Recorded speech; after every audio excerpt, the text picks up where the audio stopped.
E aí, jovem, vamos estudar a lição? Mais uma semana pela graça de Deus em nome de Jesus. E eu começo aqui mandando para você o meu agradecimento por você não só estar assistindo, mas também compartilhando o conteúdo da lição da Escola Sabatina Jovem.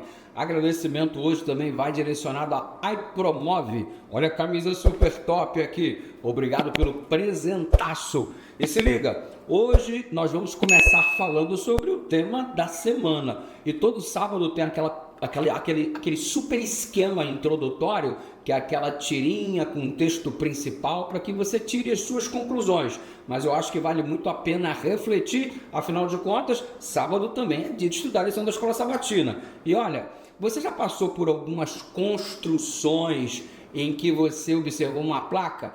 Estamos em reforma para melhor atendê-lo. Já viu isso daí? Outras em reforma ou estão colocando uma placa que diz mais ou menos assim: estamos sob nova direção.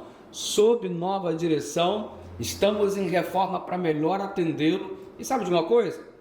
Esta deve ser nossa perspectiva para a nossa vida pessoal, para a nossa vida espiritual. Estamos em reforma continuamente pela ação do Espírito Santo na nossa vida para melhor atender as pessoas. Sim, por que não? Afinal de contas, o propósito da nossa vida é viver para servir. É exatamente, né? Salvar do pecado, guiar no serviço. É vida de serviço. Tendo isso em vista, estamos sob nova direção, sob a direção do Espírito, estamos em reforma para melhor atendê-lo. Todo crente precisa estar em contínua reforma pela ação poderosa do Espírito Santo. E isso significa que temos que aprender a lidar com um assunto que a lição expõe esta semana, sobre a ira, minha gente. Então o tema é muito importante: acalmando a ira. O texto base para o estudo dessa semana está em Tiago, capítulo 1, do versículo 19 até o versículo 21.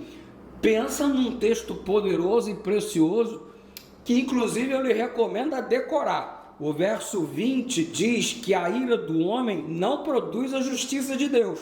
Se ligou nisso daí? Agora, eu quero aproveitar, já que este é um verso que vai ser muito explorado essa semana, eu quero aproveitar e adicionar mais um verso no conteúdo de hoje, que é o texto de Provérbios, capítulo 25, verso 8. Sabe o que diz lá? Como uma cidade derrubada que não tem muros, é o homem que não pode controlar o seu espírito. Profundo isso daí, né? Ei, uma cidade cujos muros estão derrubados é uma cidade sem proteção. Os inimigos desta cidade que desejam conquistá-la invadem esta cidade facilmente porque os muros de proteção estão derrubados, vieram abaixo. E assim a Bíblia diz que é aquele que não consegue dominar o seu espírito, é aquele que não consegue controlar sua ira. Uma cidade derrubada sem proteção nenhuma, o inimigo invade e faz o que quer. Ei, vamos erguer estes muros do domínio próprio. Afinal de contas, a ira não pode nos controlar. Você percebeu que São Tiago falou que a ira do homem não produz a justiça de Deus, mas a justiça de Deus em nós produz transformação de vida. Ei, que a nossa ira seja controlada pelo poder do Espírito Santo. Afinal de contas, esse é o tema da lição dessa semana: acalmando a ira. Te vejo amanhã na lição. Me deixa orar por você. Pai querido, dá-nos o poder do Espírito Santo. Nós não queremos ser como uma cidade derrubada sem muros. Te oramos em nome de Jesus.